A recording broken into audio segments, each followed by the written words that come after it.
Probably a lot of you know the story of the two salesmen who went down to Africa in the 1900s. They were sent down to find if there was any opportunity for selling shoes. And they wrote telegrams back to Manchester. And one of them wrote, "Situation hopeless, stop, they don't wear shoes." And the other one wrote, "Glorious opportunity, they don't have any shoes yet." Now, there's a similar situation in the classical music world, because there are some people who think that classical music is dying. And there are some of us who think you ain't seen nothing yet. And rather than go into statistics and trends and tell you about all the orchestras that are closing and the record companies that are folding, I thought we should do an experiment tonight. An experiment. Actually, it's not really an experiment because I know the outcome. But it's like an experiment. Now, before we start, I need to do two things. One is I want to remind you of what a 7-year-old child sounds like when he plays the piano. Maybe you have this child at home. He sounds something like this.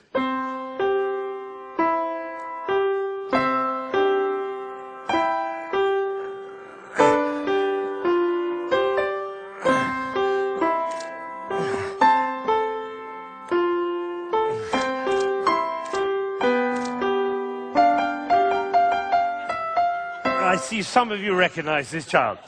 Now, if he practices for a year and takes lessons, he's now 8 and he sounds like this. And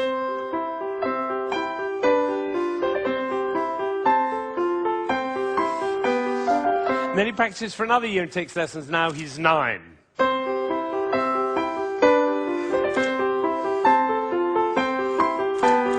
And then he practices for another year and takes lessons, now he's 10.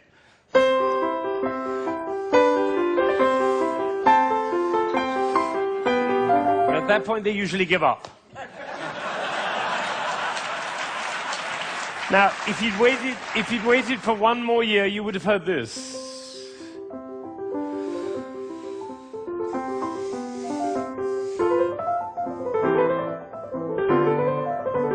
Now, what happened was not maybe what you thought, which was he suddenly became passionate, engaged, involved, got a new teacher, he hit puberty, or whatever it is. What actually happened was the impulses were reduced. You see, the first time he was playing with an impulse on every note.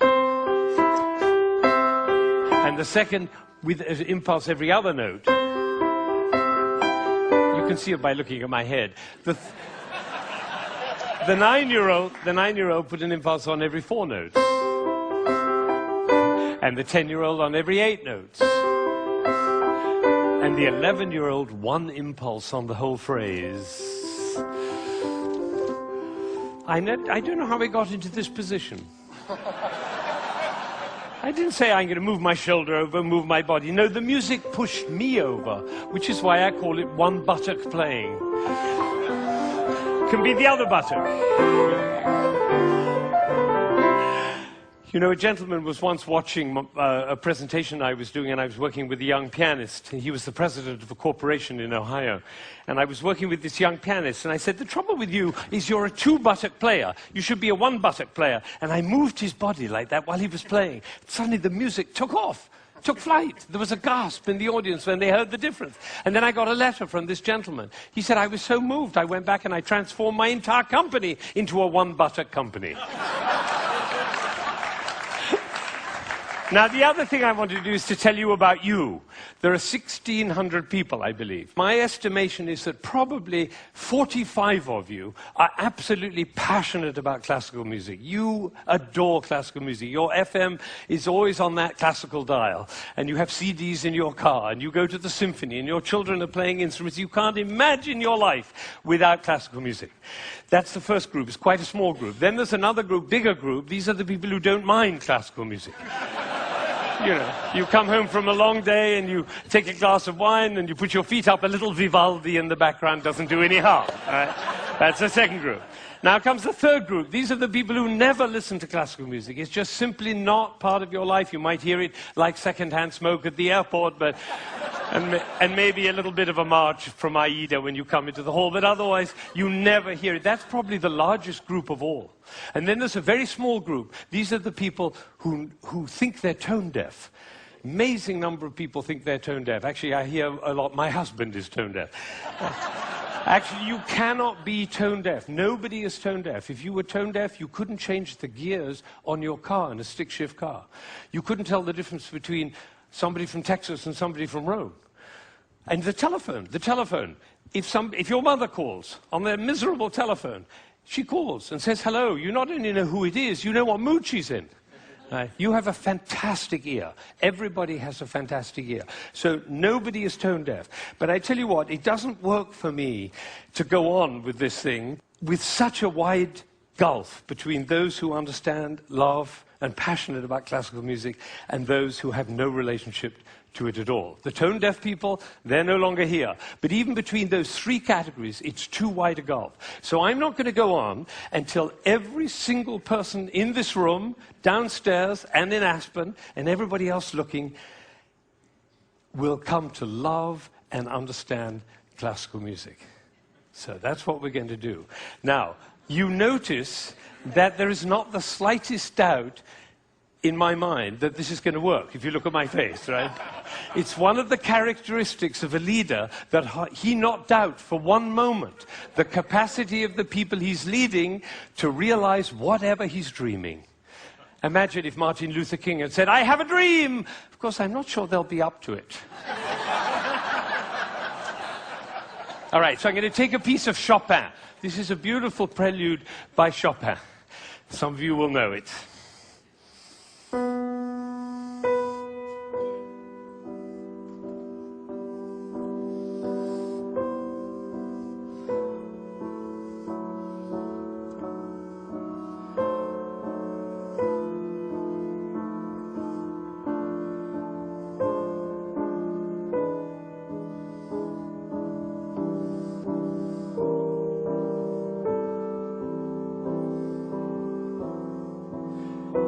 I think probably happened in this room. When I started, you thought, how beautiful that sounds.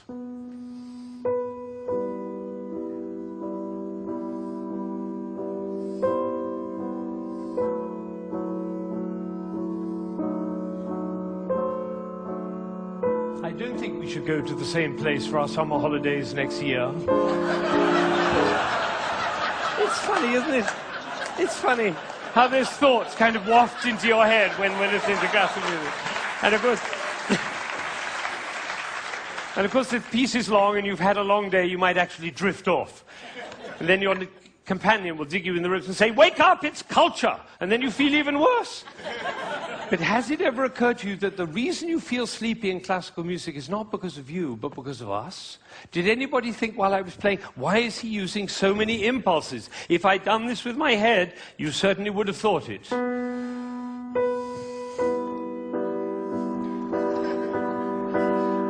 And for the rest of your life, every time you hear classical music, you'll always be able to know if you hear those impulses. So let's see what's really going on here. We have a B. This is a B. The next note is a C. And the job of the C is to make the B sad. And it does, doesn't it? Composers know that. If they want sad music, they just play those two notes. But basically, it's just a B with four sads. Now it goes down to A. And now to G. And then to F. So we have B, A, G, F. And if we have B, A, G, F, what do we expect next? Oh, that might have been a fluke. Let's try it again. Ooh, the TED choir. And you notice nobody is tone deaf. Is that right? Nobody's, every village in Bangladesh and every hamlet in China, everybody knows. Da, da, da, da, da. Everybody knows who's expecting that E. Now, Chopin didn't want to reach the E there, because what will have happened? It'll be over, like Hamlet. You remember Hamlet, Act 1, Scene 3, he finds out that his uncle killed his father. You remember he keeps on going up to his uncle and almost killing him. And then he backs away, and then he goes up to him again and almost kills him. And the critics, all of whom sitting in the back row there, they have to have an opinion. So they say, Hamlet is a procrastinator. Or they say, Hamlet has an Oedipus complex. No, otherwise the play would be over, stupid. That's why Shakespeare puts all that stuff in Hamlet, you know, Ophelia going mad and the play within the play and Yorick's skull and the gravediggers. That's in order to delay until Act 5 he can kill him. It's the same with the Chopin. He's just about to reach the E and he says, oops, better go back up and do it again. So he does it again. Now he gets excited.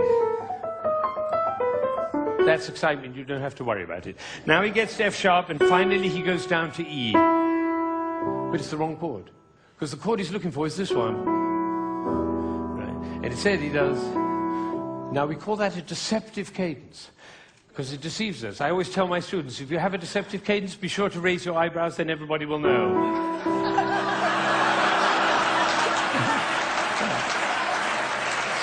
All right. So he gets to E, but it's the wrong chord. Now he tries E again. That chord doesn't work. Now he tries E again. That chord doesn't work. Now he tries E again. That doesn't work. And then finally, there was a gentleman in the front row who went, like that.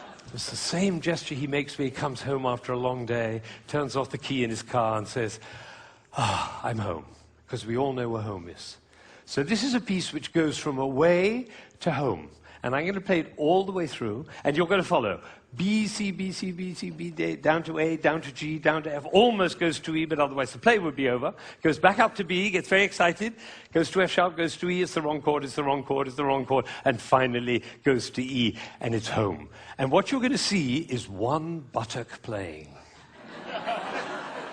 Because for me to join the B to the E, I have to stop thinking about every single note along the way and start thinking about the long, long line from B to E. Right?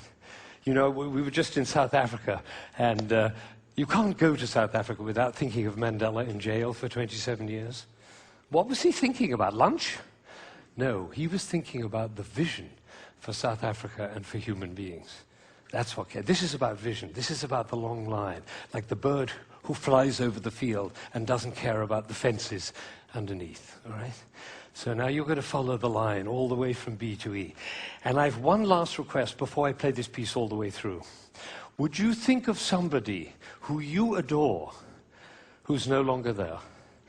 A beloved grandmother, a lover, somebody in your life who you love with all your heart, but that person is no longer with you. Bring that person into your mind, and at the same time, follow the line all the way from B to E, and you'll hear everything that Chopin had to say.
Now, you may be wondering,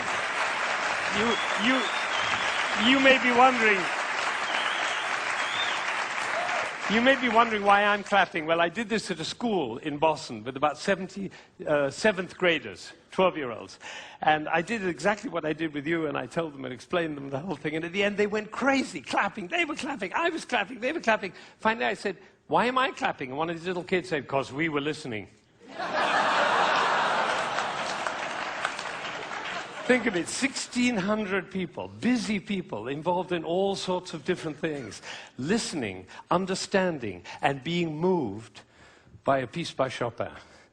Now, that is something. Now, am I sure that every single person followed that, understood it, was moved by it? Of course I can't be sure, but I tell you what happened to me. I was in Ireland during the Troubles 10 years ago, and I was working with some Catholic and Protestant kids on conflict resolution, and I did this with them. Risky thing to do, because they were street kids. And one of them came to me the next morning, and he said, you know, I've never listened to classical music in my life, but when you played that shopping piece, he said, my brother was shot last year, and I didn't cry for him. But last night, when you played that piece, he was the one I was thinking about. And I felt the tears streaming down my face, and you know, it felt really good to cry for my brother. So I made up my mind at that moment that classical music is for everybody. Everybody.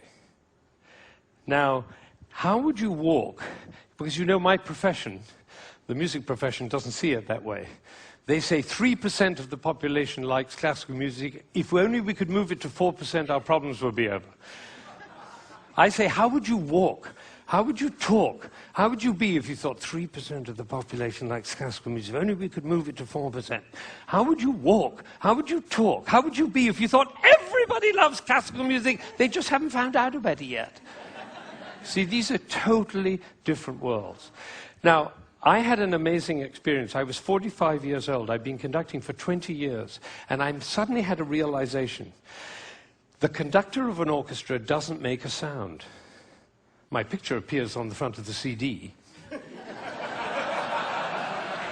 But the conductor doesn't make a sound. He depends for his power on his ability to make other people powerful. And that changed everything for me. It was totally life-changing. People in my orchestra came up to me and said, Ben, what happened? That's what happened. I realized my job was to awaken possibility in other people. And of course, I wanted to know whether I was doing that. And you know how you find out? You look at their eyes. If their eyes are shining, you know you're doing it. You could light up a village with this guy's eyes. Right, so if the eyes are shining, you know you're doing it. If the eyes are not shining, you get to ask a question. And this is the question. Who am I being that my player's eyes are not shining? We can do that with our children too. Who am I being that my children's eyes are not shining? That's a totally different world. Now, we're all about to end this magical on the mountain week, and we're going back into the world. And I say it's appropriate for us to ask the question, who are we being as we go back out into the world? And you know, I have a definition of success. For me, it's very simple. It's not about wealth and fame and power. It's about how many shining eyes I have around me. So now I have one last thought, which is that it really makes a difference what we say, the words that come out of our mouth. I learned this from a woman who survived Auschwitz, one of the rare survivors. She went to Auschwitz when she was 15 years old, and her brother was 8, and the parents were lost. And she told me this. She said, we were in the train going to Auschwitz, and I looked down and I saw my brother's shoes were missing. And I said, why are you so stupid? Can't you keep your things together, for goodness sake? The way an elder sister might speak to a younger brother. Unfortunately, it was the last thing she ever said to him, because she never saw him again. He did not survive. And so when she came out of Auschwitz, she made a vow. She told me this.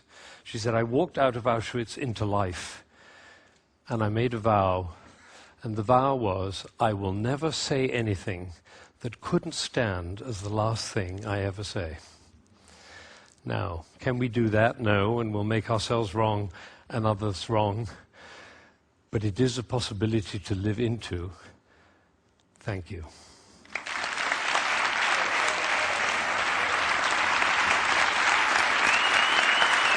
Shining eyes. Shining eyes.